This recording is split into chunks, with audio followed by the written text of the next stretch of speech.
Necessary skills if you're going to carry a pistol or a handgun for defense, here it is right here. There's a lot of things that you need to know and a fair amount of things that you need to have from the skill development side you need to be proficient with. Now, what I don't want you to do is overwhelm yourself and think that you need to master all these skills. Obviously, that would be ideal, but at a minimum, we think that if you're going to carry a handgun for defense, that you understand some basic concepts and you have the skills, knowledge, and ability to utilize those concepts. Now, when I'm working drills on the range, it's important to maintain a decent standard. What I would recommend is the use of a shot timer to help with your training for defensive pistol.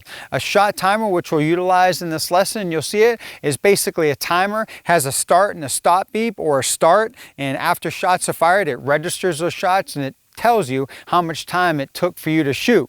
Now, I think that that's an important tool to utilize for defensive handgun training because what it does is it keeps you on track and it gives a time standard associated with whatever drill it is you're doing.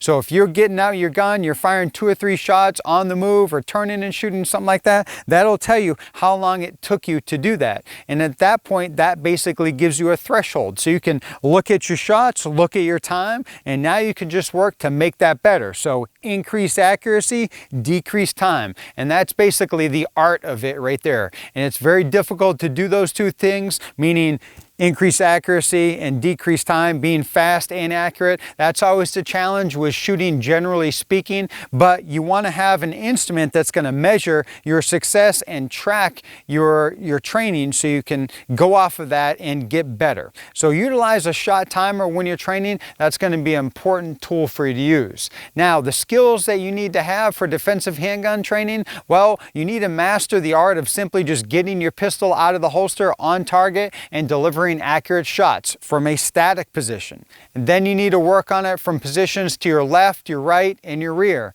And then we need to work on shooting on the move. And then we need to work on shooting in and around barricades or cover.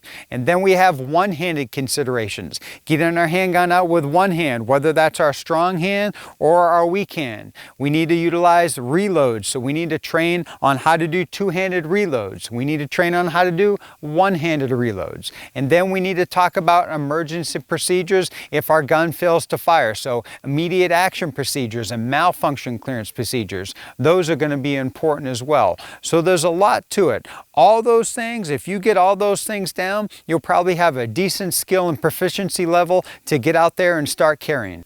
With your training, along with the shot timer being a helpful tool to measure your success and track what you're doing, it's important to task saturate yourself a little bit. It's easy to stand on the range and simply draw my pistol out, standing still, hit a target, or maybe do one thing like turn and shoot, or do one thing like move and shoot. But to incorporate other things while you're doing that skill is going to be important, so you utilize those skills in a little bit of an artificial stress environment. For instance, if I'm simply standing still, getting my gun out, and I'm just working on the act of getting my gun out from a static position and delivering shots center mass on a threat type of target in a timely manner, well, let's incorporate some things. So let's incorporate communication. So before, during, and after, incorporate a communication step while you're doing that shooting drill. Incorporate a situational awareness or a scan or assessment as you're doing this, meaning checking out your surroundings after the fact, after you shoot. So those are important things to do. Now, how about we do that drill and we add a little bit of movement? How about we do that drill, add movement, add a reload? How about we do that drill, add movement, add a reload, add a forced malfunction?